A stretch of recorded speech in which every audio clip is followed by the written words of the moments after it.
Hey, everybody, welcome to another episode of the Get Mom Ready podcast, which is a podcast for women who are balancing and navigating the tensions of work, life, motherhood, relationships on their terms. And in the process, we're becoming the kind of women who are ready for opportunities and challenges and the seasons that lie ahead. And we're doing it together. And we're so glad you're here. Today on the podcast, we have a guest and children's book author, Emily Busby.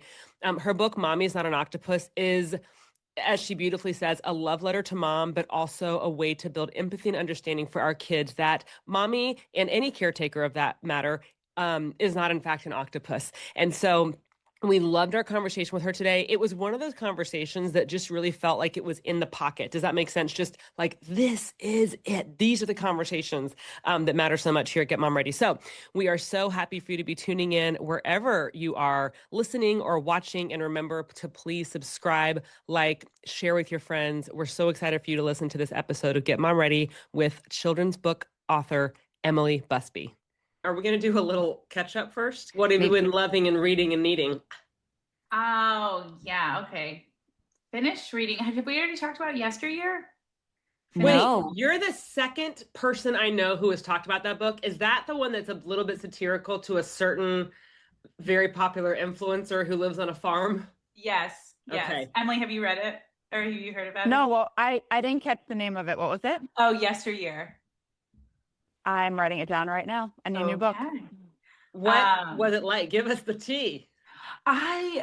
There's so much. It's entertaining. I don't want to say I loved it, but it was it was entertaining and it posed a lot of questions. It was very, it was a fruitful conversation. Provoking? Yes, at Ooh. book club. So we were like, well, it can't be all bad because it posed so many questions. But I feel like everything I'm buying, which if I transition to everything I'm buying is like for the road trip. So it's like snacks for the road trip. It's like stuff we need. People are staying at our house. So like, me anxiously thinking about all the things in our house. And I'm like, is this weird? Yeah. It's a weird thing that like someone's going to see and be like, is this what normal people have? That's hilarious. Or like all the instructions of like, this is how coffee works. This is how our fridge works. Like just all the things that are so second nature to you. But when someone's staying at your house, they're like, how does your remote work? People ask us about our remote all the time. And it's like a basic TV remote, but it must be hard because everybody that comes to our house is like, how do you work this? Yeah. Yeah. Like, what should I write? I mean, I'm almost about to go into Claude and be like, what would an Airbnb letter look like? And we can just kind of add in the things like, Smart. This is where this is. And I'm like, don't cut onions on my cutting board. Like, should I write that? Yeah, because I would. I'd be about. like, it's a cut. Yeah, because I would think it's a cutting board. This is where you cut onions. Yeah. Do Only you guys cut onions allowed in this cutting house. board? Where the hell else would I cut onions? I cut them on a Wait, separate like plastic cutting board because I know, I'm sorry, Meredith. I know, it's okay. Like, it's fine. I just the watched the wooden documentary. cutting board like absorbs everything and then you like cut onions on it. And even when you wash it, then you go to cut a watermelon and then it's like, tastes like onion. Well, I won't lie to you.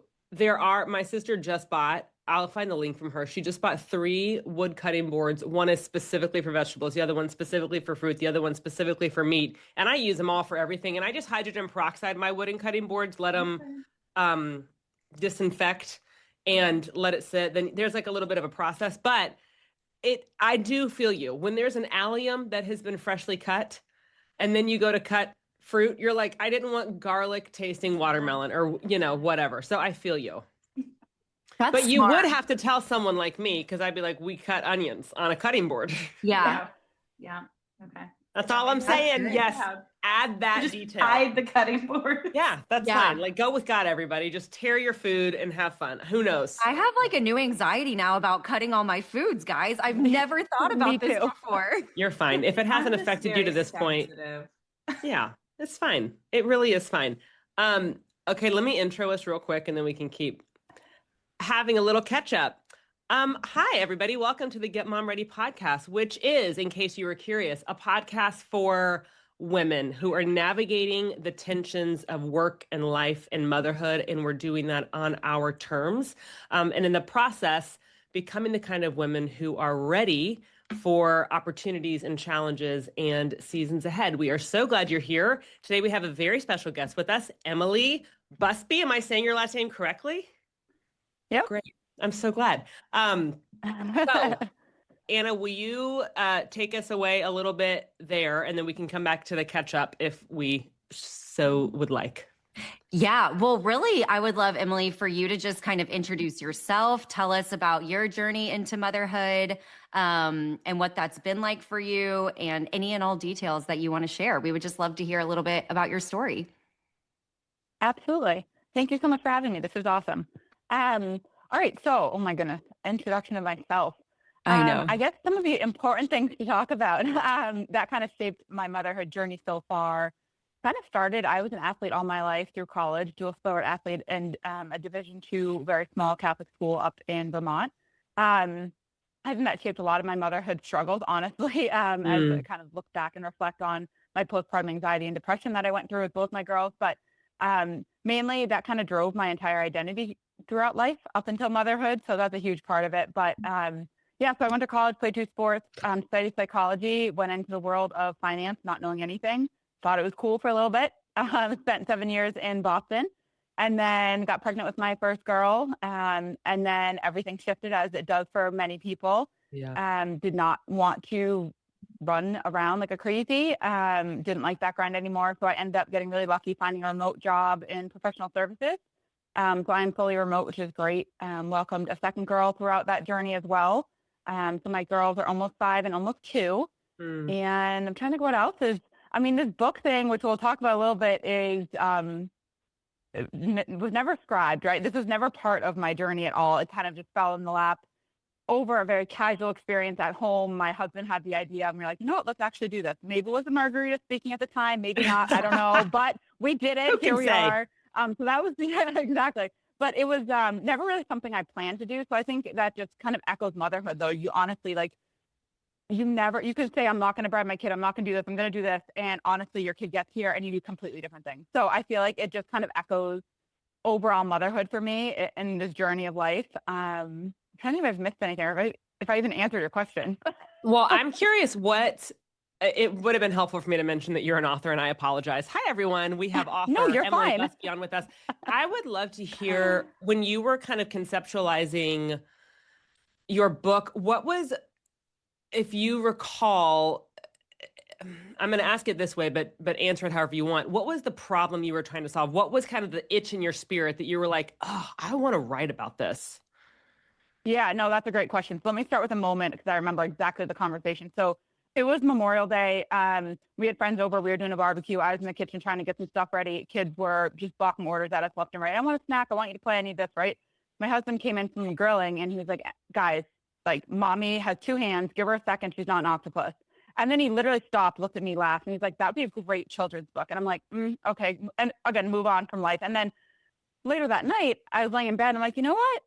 Like, behind the joke of this, like, there are important lessons here, because I feel like this culture and the society we live in portrays like super mom, you need to do it all, you figure it out. And like, what are we teaching our kids if we're showing this like dishonest view of just figure it out, like put your head down? And that's where my athletic mentality came in too, right? Because I feel like as an athlete, I was always conditioned to just push harder, train more, figure it out, it will come. Motherhood, that doesn't work. You're just going to end up burnt out in a mess. So I feel like for me, right, I started to think about it. I'm like, okay, this can be a really humorous book for kids, a love letter for moms, but also really can teach patience, empathy, and that kind of bring it back down to like, just be a human. Like, we can be a beautifully chaotic human and juggle it all perfectly or not perfectly, and it's okay. And our kids don't see us in the way that we see ourselves. So I think that was kind of the underlying push behind it when I started writing. It was like, actually, you know what? I feel like I really relate to this, and I feel like this is going to be a really great thing to put together. So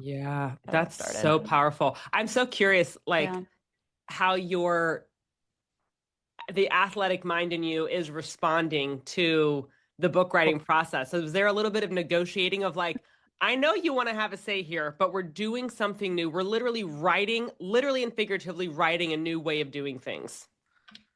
Yeah, 100%. And I have to give a shout out to my therapist-led coach who has helped me in life, because I feel like in motherhood, I've had my ups and downs, as so many of us do, right? And I ignored my depression. I ignored my anxiety. postpartum wise, right? And I finally last summer started taking care of myself again. And she really helped me bring all the things in life together and allow myself to write this book, allow myself to have this kind of physical manifestation of healing for myself. And like, it's almost the way I've been putting it to others is it's almost like a gentle permission slip to let go of these unrealistic expectations I put on myself as a mother, but I know that so many do.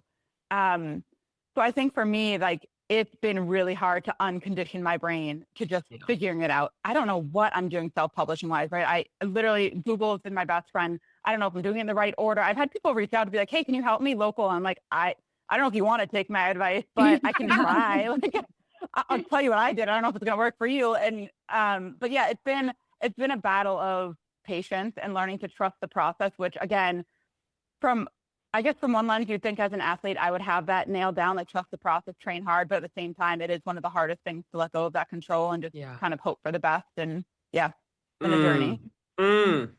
Yeah, I think what you said is so true of so many mothers who, like, previously in their pre-mom life are these really high achievers, and that can be like athletics or that can be like academics or whatever it is, because you do have the mindset of like, I can figure anything out. I can just keep working harder. I can just put my head down. I can just like not talk to my friends for 6 months, like, or I could just, but you can't do that in motherhood. Like, there's just so many demands, and it will exhaust you. And I think too, the anxiety and depression piece of like this postpartum period is that everybody says it's hard. And so then when you're like, oh, it's really hard, and maybe you do have anxiety, maybe you do have depression, you're like, I just got to keep going, like, let me just do one more day. Let me just work harder. Let me just put my head down. And so then like 2 years later, you're like, oh yeah, that was postpartum anxiety, Exactly. The cloud has lifted and I know what normal life looks like. And I'm like, why did I let that go so hard? And it's like, because we are just so used to white knuckling it and just being like, you got to work harder. Maybe you haven't found the right system. Maybe you haven't found the right like chore list, to-do list or routine. And so, I think that is writing a book about that. And I think just what you said, like a love letter to moms, like that's so sweet, but it's also like telling our kids this because our kids copy us no matter what. Like we can say whatever we want to say and like parent the way we think we're supposed to parent, but like if we are not doing it, then we're teaching them. Like they are going to follow what we do more than what we say. Absolutely. Yeah, 100%. I'm curious, hearing you talk about it, it comes across as if you've really figured out a balance of how to, do the things that you want to do, how to be there for your kids, kind of a comfortable middle ground where you feel confident not being the octopus. Like you're like, okay, I can't do it all, and I'm okay with that. So what are the things that you personally feel like you have been able to give up or sacrifice that you used to feel like, I have to do this, I'm going to do it well? What are those things for you? That's a great question. Very much a work in progress. I think my experience, and I hired a therapist-led coach because I feel like, again, my athletic mindset was I needed more of a life coach versus therapy per se, for me personally. And she really helped me start to think about life and everything that's on my plate as either a glass or a plastic ball. And plastic balls can bounce and glass balls are going to break. And you really need to sit down and think about, and whether it's daily, weekly, monthly, yearly, whatever that is, look at your season that you're in and figure out what balls can you drop, what are going to bounce back, you're good, and what's going to break. And that's an easy way, or an easier way, to try to start shifting your brain to realizing that it's okay to not do it all, and it's okay that some things are going to be okay. So I guess after just one kid, I would have anxiety about the laundry. If that wasn't washed, folded, now the dry, and put away the same day, not going to bed, not sleeping, right? Yeah. Dishes in the sink, counter cleaned off. Like my OCDs were very like tidy, prepped at the end of the day. I needed to go to bed knowing that everything was empty. Second kid comes along, none of that matters anymore. You just can't do it, right? So those are probably some of the more practical things that I've let go. We have a mountain of laundry that accumulates and grows all week. Sunday night, we make over beds and we put it away. So we kind of like have a new routine with that stuff. The small things that make a big difference. But I think just mentally for me, realizing that it's okay to not balance it the same every day. So I have a full-time job. I have a business. I wrote a book and I have 2 kids. We obviously manage friends, life, et cetera, and activities. And that's fine, right? We all have a lot to do. And I'm not saying this as I do a lot. We all do a lot. But for me, I realized it's okay to look at it differently every day. So today, right, we have some lessons for the girls. I'm going to sign off of work. And when we're done recording, et cetera, and I'm going to go take them to some lessons. We're going to have dinner. We're going to go home. We're going to be fair. And then I'll sign back into work when they go to bed. It's a late night. It is what it is. It's fine, right? Tomorrow, my career can be the focus. I don't have anything else pulling my way, right? So I feel like understanding and being okay that truly is okay to look different every day. You don't have to balance 50-50 for everything. You don't have to balance it the same every day. Just doing the best you can every day with whatever pulls. And if my kid has to come home sick, that's fine. We're good. That's my priority at the time, right?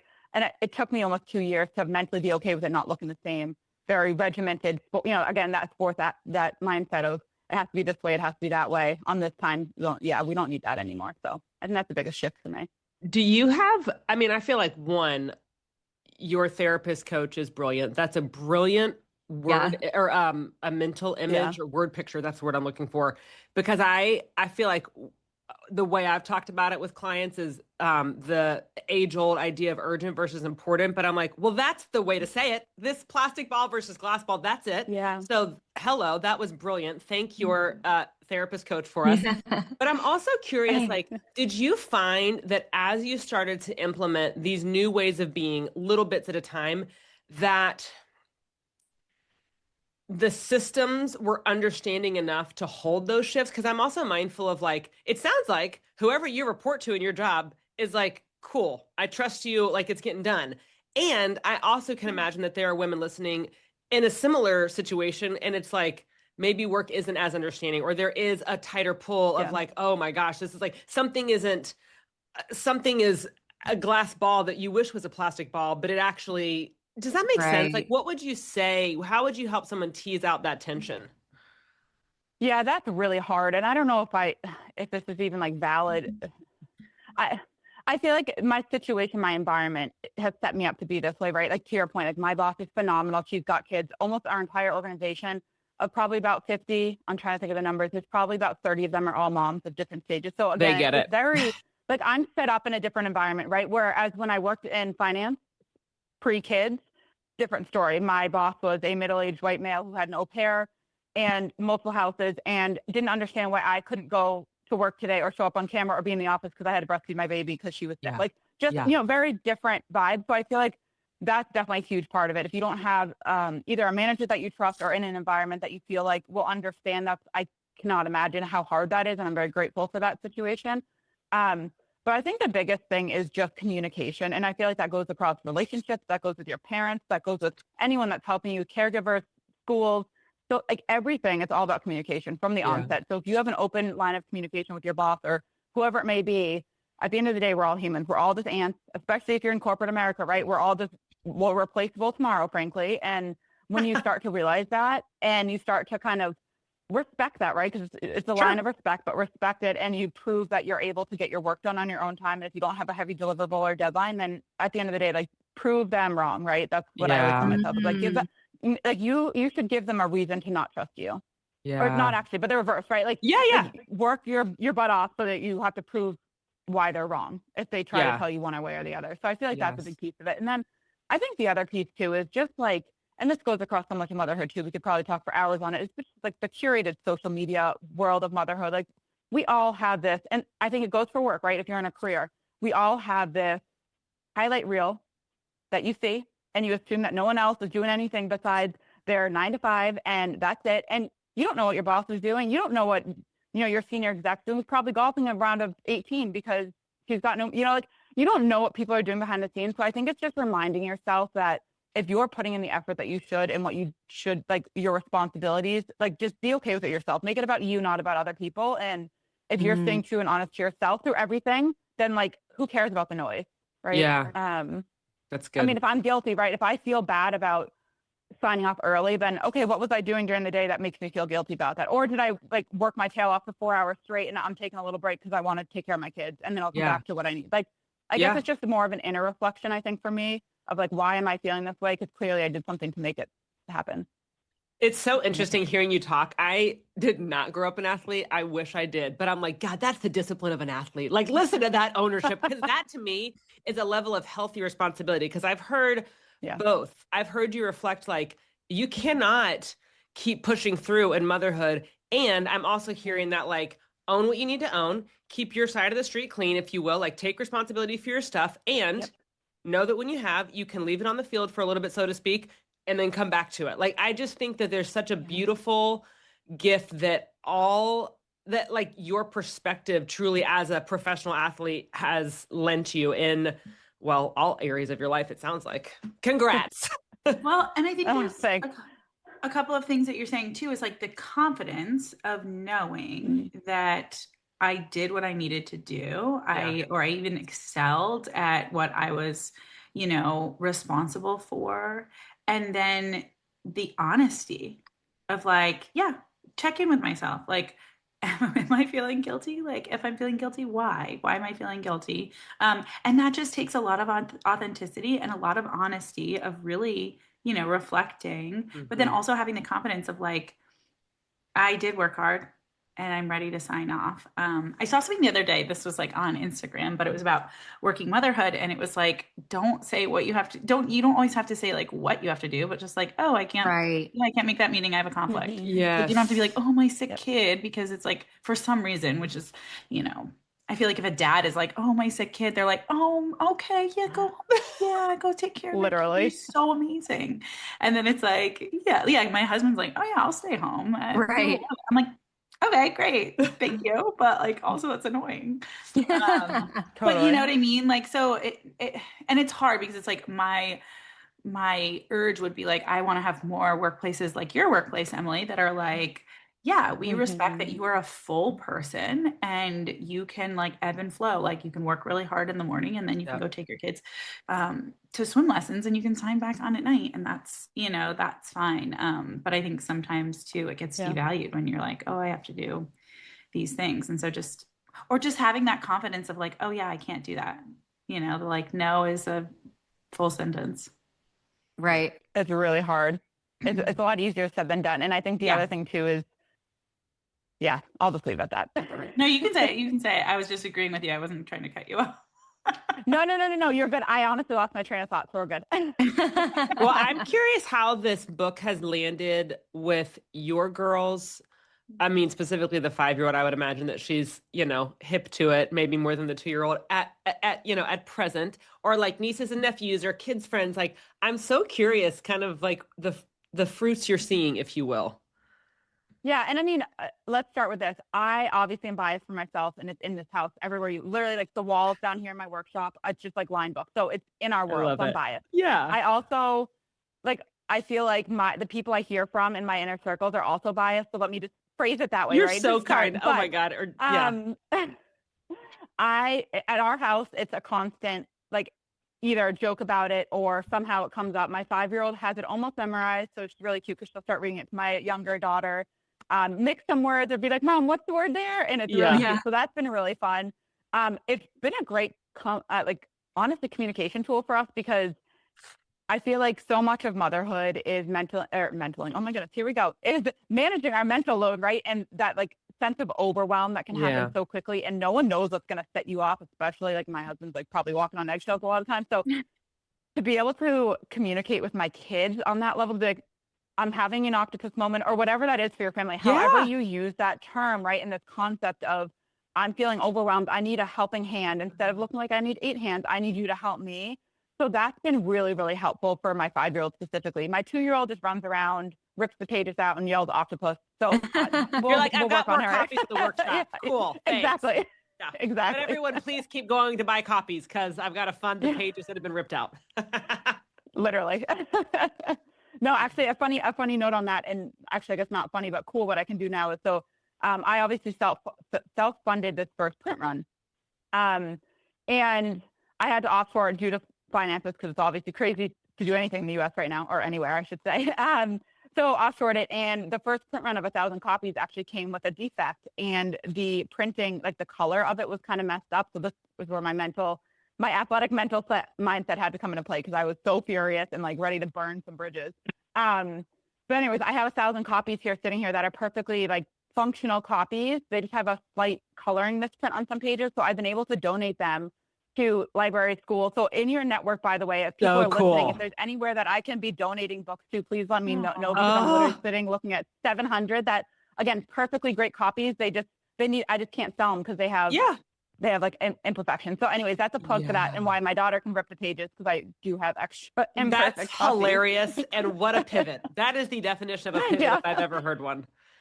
Wow.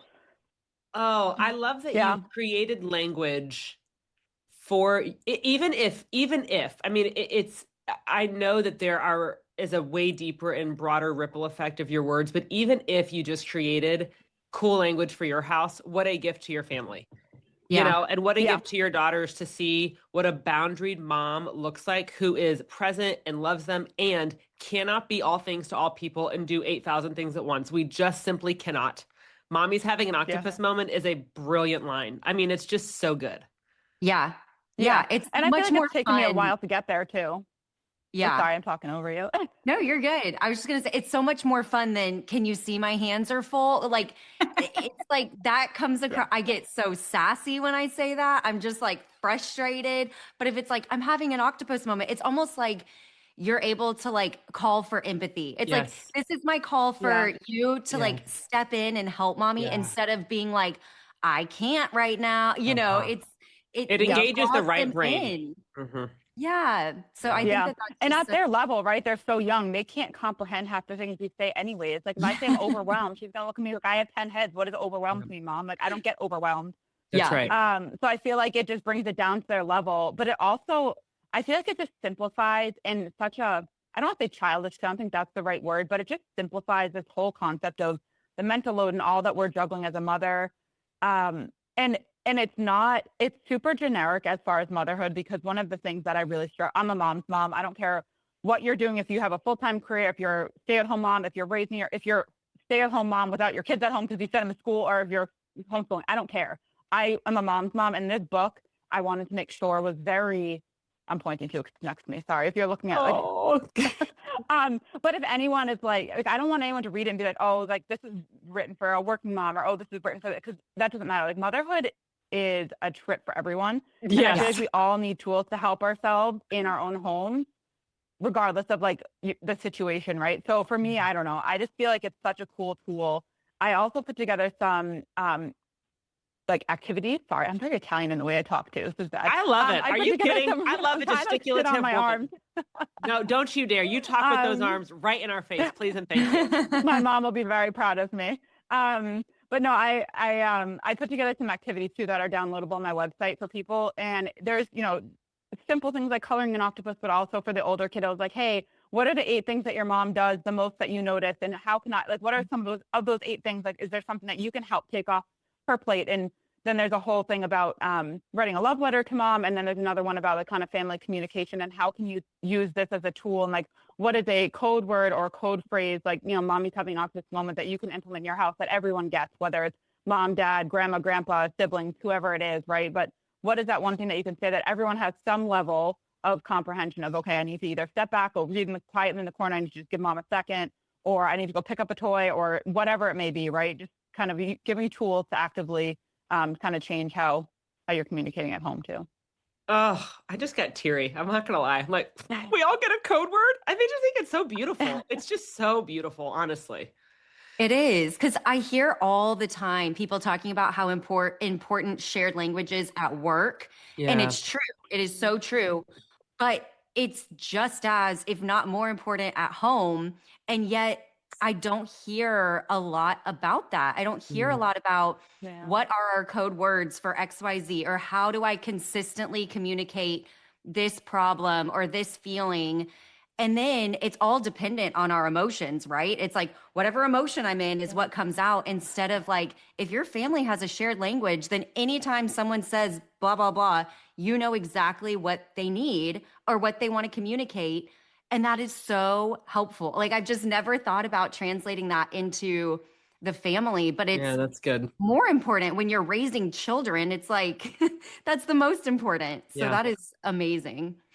Yeah. Yeah, and I feel like it's hard though, in fairness to everyone, right? It's so hard to have a shared language with such a wide span. Like Yeah, my 2-year-old, a 5-year-old, and then my husband and we have 4 years apart. Like, not to mention the age gap, but then like the gender differences too, like a male versus a female. We all have totally. like such different inputs and languages that we respond to. So I feel like it's just such a hard thing to figure out a simple thing. So it is funny because I feel like that wasn't necessarily the intention of the book, but out of the book came this concept of like, oh, hey, we have this common, like anyone can say, oh, mommy's not an octopus. They understand. It could be daddy's not an octopus. All good, right? It Right. doesn't matter. It could be grandma's not an octopus. It can be my teacher. It doesn't matter. That concept can be related to just about anyone.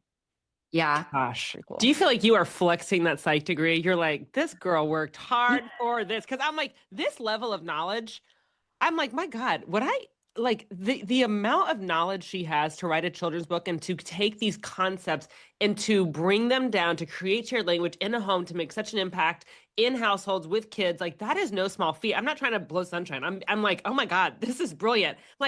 She's like, she's got to be feeling good about the tens of thousands of dollars on that psych degree, you know? I've never thought about it from that perspective. If I'm being honest, I've never connected it back to the psych degree. So thank you for Well, that, there's because that makes me feel better about the paper on certainly, my wall. yeah, I'm like, hello, like the human condition is written all over that book. I feel Yeah. sure of it. So I'm like, that's amazing. Like, just well done. Because I'm just like, Thank gosh, you. that knowledge is crazy. Like that, there's just such a strong thread of experience, lived experience, obviously, but knowledge. And I don't know. Anyway, it's just kudos. That's all. Well, Thank and you. being able to process Thank you. that while you have 2 young kids and a full-time job. Like maybe I'd realize this concept when I'm 80 years old, Sure. like sitting on my front porch. I don't know. But there is no way I would ever come up with this concept or any concept about it. Yeah, anything Yeah. that's great in day-to-day life right now. Well, There's and it's no way. such a massive, like what you're talking about, Emily, is the thing. I mean, Hannah, you can certainly speak to this with 3. I feel like it is one of the massive, most like pinnacle tension points, pinnacle things that moms and caretakers of any variety deal with. I cannot do all the things at all. You know what I mean? Like I cannot meet all the needs at the same time. So it's like it's answering a pretty ginormous tension that every single caretaker faces, no matter what category of that you find yourself in. Yep. Yeah, definitely. I think it's such an interesting, when I look back at motherhood for me and my journey, I was the first to have kids, get married, like in our friend group, first to have kids. So I feel like I also have a different perspective on support and like what that means and how like the overwhelm and how simple things like this code word or whatever can really help someone going from truly feeling alone, because you do feel alone in motherhood, regardless of whether you're the first or the last to have babies in your friends group, your family, whatever it is, right? But for me, I feel like I had a different experience with being truly the first for everyone. I didn't have the mom ahead of me. I had a cousin who was distant as far as location wise, so wasn't really like next to me. I didn't really have anyone that I could call and be crying or whatever it is, right? In those dark moments in the early couple of years. So I feel like for me too, when I leaned into this being a love letter for mom too, I really wanted to capture like this feeling when you finish reading that book to your kid, like, okay, I'm seen, right? Like I'm not alone. I may not verbalize it. I may not truly feel like I have other people out there, but reading this book makes me feel seen a little bit. So that was part of it too. So important. I want to touch on what you said about support. Because I know that that's something that you're passionate about, and what the world tells us support looks like versus what it actually looks like, and how you go about receiving that support or recognizing where you need support. What have you learned, and what's made you passionate about that? Yeah, this has been another learning experience for me. Asking for help has always been really hard for me. Again, the athletic mindset, I'm just going to figure it out. I'm going to do it. I'm going to get there. I'm very, very, very grateful that both my in-laws and my parents are both around within an hour and are very supportive and phenomenal grandparents. I also have sister and sister-in-laws that are local that are also very supportive. So I have a village that by blood, which is beautiful, and we're very grateful for that. I don't think that makes it any less difficult still to manage support, right? Because I think there's a big difference between support and delegation. And are we just delegating things? Because that's adding another thing to your list. If I have to ask for help, I'm now adding project manager to my list. So now I'm a project manager for whatever I outsource. So is that truly helping me? Am I feeling supported, or am I just adding more to my list? So I feel like for me, that shift in the last year, I've been able to kind of formally speak about. It was kind of just like a gray area in my brain of how to really voice it. So I think that's a really big piece of support when you step back and look at, okay, like we are told as mothers, just ask for help, just ask for an hour alone. But guess what? That hour alone of going to get my nails done, that's not helping me. That's actually adding to my mental load. That's adding to my list. That laundry's still there. I need support as far as I'm going to walk in your door and I'm going to go upstairs. I'm going to turn that dryer on. I'm going to fold a load of laundry. And then I'm going to come and see, hey, how are you? And what do you need? Like, I think that shifting that in my brain took a while to get to. Yeah. Right. Because you just assume like, oh, I'm not going to ask for help. I don't want to do it. I don't want to be a burden. And then you just kind of struggle along all of the early days of motherhood and through motherhood in general, whatever stage you're in. And so I feel like there's this trap of like performative self-care. Like, I'm going to go get my nails done. I'm going to go do this. And it's like an activity versus like, okay, what does self-care and support really look like? Maybe it's that my husband is offering to do all the meal planning for a week or two. 100% off my list. Like, take it. Do not talk to me about it. Do not ask me questions. Do it. That would be more self-care for me in this stage of my motherhood, right? Than going to get my nails done for an hour. So I think it shifts as your seasons shift and as different things come up in life, whether you're managing extra sports or you have older kids that are going through X, Y, Z. So I think it just shifts, and you just got to figure out like, what does that look like for me and how do I communicate that? Because it always kind of backs up against communication. I think too, it's like figuring out, even as you're saying this, I'm like, well, this is also a job to do of like figuring out what would be helpful. And I think that is like the trial and error of like, yeah, what would be helpful? Because it's like, okay, you get a sitter and then you're like, okay, well, I have 4 hours to do like 6 months worth of stuff. So what am I going to do? You know, like maybe nothing, because I'm just really overwhelmed. So even it is like, okay, what, like this like hierarchy of like, what's the most important? Like, is it laundry? Well, I could do that while watching a show. So maybe I won't do that. Is it, you know, like the meal planning, like, well, that, you know, whatever it is. But I think it is like, how do you sit down, or maybe you chat with a friend, or maybe you know, call your therapist, like figuring out like, okay, what is the pain point? Like, what is the most overwhelming thing to me in this moment? And what would be the most helpful? Because yeah, getting my nails done, like, cool, it's gonna look nice for a little bit, but like that's not making me like feel better as a person. That's like taking something off my to-do list. And sometimes taking action is like more helpful than like taking a bubble bath, you know, like that's not like really like soothing me in this moment or in this season. You know, I want people to take care of themselves too. And it's like, yeah, what is really going to help in this moment? Or what does help look like? Because yeah, you are managing. Now you have someone coming at this time, and that means everybody has to be out of the house, and they're not going to be done until 2 o'clock. And but there's nap time in between there. So you have to tell them to like clean the house in the back. You need to start, can you start in the master? And you make sure you already had the nursery done, so that by the time, you know, 11:30 rolls around, you can have nap time in there. But also, can you be quiet? Because you know, like, it's just, it's managing that. It's so much managing. Can you tell we have cleaners coming tomorrow, and I'm already thinking about this. What are you thinking about? So I love it, Hannah. It's so true. You just named so many specific examples. But what I'm also like, I think there's also a message here for the people who want to step in and take care of us, and either we don't know how to help, or it feels awkward to say the thing. And I'll come back to that in a second. But like, I think there is a message here. And honestly, Emily, I remember the guilt I felt. And I feel like there have been previous podcasts where, Hannah, maybe you and I have just offlined about this. The guilt I carried of just not knowing what to do with my hands. When I was the last of everybody to have kids. So I watched it all, and I was anti, and that's great and helpful in many ways, but not. And they would all like listening, be like, "Oh no, you were fine. You're being gracious. I didn't know what to do, you know." And it's like but you just don't, and you think you do. And you're like, "I'll drop a meal out, okay."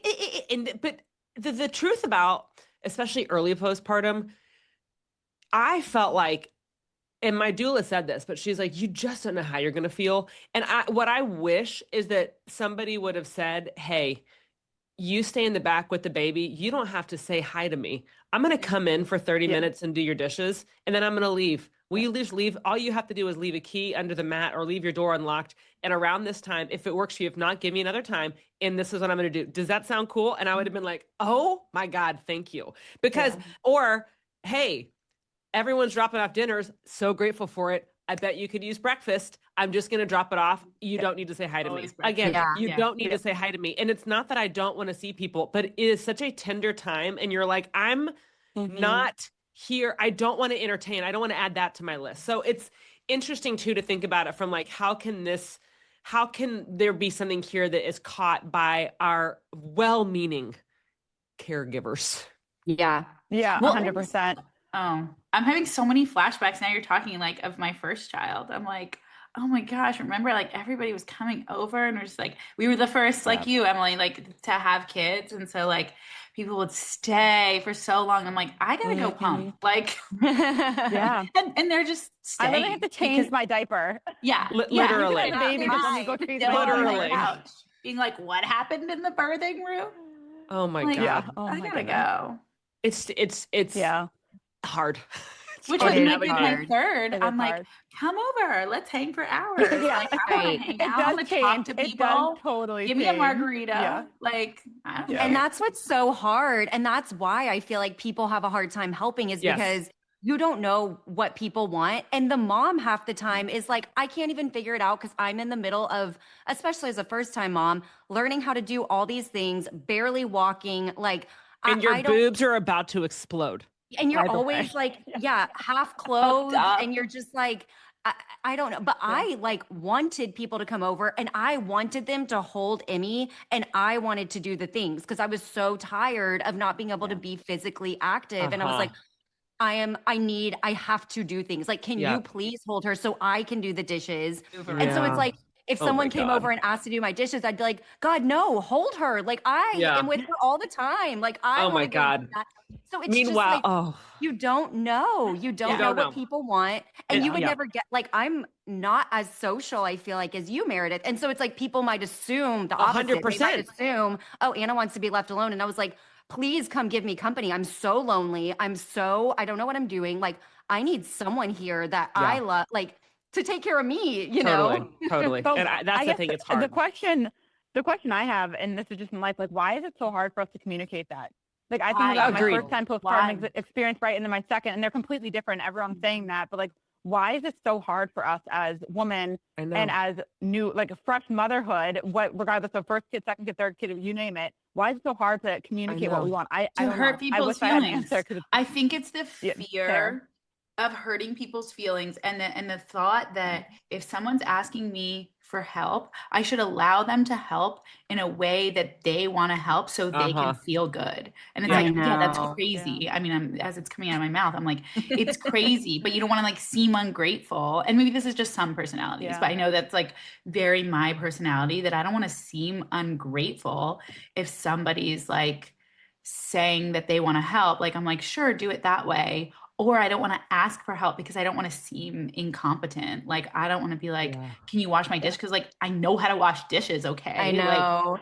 you know, like, so I'm like, well, I can fold on. I can do So I true. can do all this stuff. Like, you just hang and just sit. That's God. Yes. But it's also it's you don't want to create an awkward moment dynamic because God, none of us know how to hold that. I mean, I don't know if it's just culturally as Americans and maybe other cultures do it better, but the awkwardness of saying what you need and saying it politely and directly, but like, you know what actually what would be more helpful is blank, or actually I don't want you to take a walk around the block with my baby because I'm going to melt down if you do. I need my baby back in my arms right in this exact moment. Please go do my dishes. That would create some awkward moments that I don't have the chutzpah to sit through. I don't have it. At present, I don't have it. I am you're so individuated in a lot of vulnerable. ways. I don't have it. So it's like, oh, okay. You know, it is. I hate that it's uncomfortable to say these things out loud. I hate it.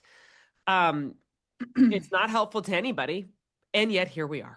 Yeah. I know. So I forgot about something that I made a couple of, was it last year maybe? But it was like this like laminated sheet and it was it was at our birth center, but I was like handing them out to people that came by, like the different tables. Like a nightclub. Yeah. No, but it was like helpful things to do postpartum. And it was like a magnet that you'd put on your fridge. And so it's like someone comes to your house and they're like, what can I do to help? And you can just be like, oh, there's a list on the fridge, right? That. And it's like laundry, dishes, fold the baby's clothes, or you could, wash the bottles, or, like wash the pump parts or put them in the dishwasher, like whatever it was, it like had a list. Or you could chop food, like chop vegetables and fruit. Like, I don't know why it's easier not to eat onions. fruit that's already yeah, it's easier to eat like fruit that's already been like washed and prepared. It's like you're looking at like cucumbers and you're like, I'm just gonna like, but it's chopped up, like it looks enticing, and then I'll snack on that, or get me a snack, or fill up my water bottle, like just all these little things that like someone wants to be helpful. They don't have to be like, what do you need? What can I do? And it's like, I don't know, I can't even think straight. Like I'm so tired. I know. That's so smart. That is an amazing tool to have. Yeah. More of them. Like, let me print out. And honestly, we should have them in every stage of life. It's like recreate them every year. I was gonna say, can we have one for like toddlers? Yeah. Okay. Get Mom Ready merch. Totally. I love it. Yeah. I mean, literally. Well, we could obviously talk all day. There's like so many more questions I have and so many more things I want to talk about. But Emily, will you tell us where we can find the book, where we can connect with you if listeners want to reach out? Where can we find Emily? Absolutely. So I'm on Instagram, Mommy's Not an Octopus. Nice, simple handle. And then I also have a website, www.mommysnotanoctopus.com. So my books are available there. I am on Amazon as well. I have paperback on Amazon and ebook as well, but hardcovers are on my website. So. Oh, that's helpful distinction, because if you get on Amazon, same book, but paperback, versus mommysnotanoctopus.com gives you the hardback, that's great to know. Yeah. Oh, this was such a treat. Thank you for being with us. Oh my gosh. You were like literally the most, like it was just such an on brand for Get Mom Ready conversation. I feel like I'm like, oh, this is it. This is the juice, Yeah, I love it. Thanks for having me. This was awesome. Yeah. Thanks again for listening to this episode of Get Mom Ready. You can connect with Emily Busby over on Instagram at Mommy's Not an Octopus, and her website, Mommy's Not an Octopus, is also where you can get, or mommysnotanoctopus.com rather, is where you can get the hard copy of her book. But of course, you can also find it on Amazon as well. Make sure to follow her, connect with her. We're just cheering her on. She was an awesome guest to have, and we really all felt energized by the conversation. As per usual, please make sure you're subscribed to Get Mom Ready. You can do that over at getmomready.com so that you know when episodes drop. You can listen anywhere you tune into podcasts, and make sure to subscribe and like and share with your friends. It helps us keep these conversations going. And they've been so life-giving for us, and we hope they are for you as well. See you next time.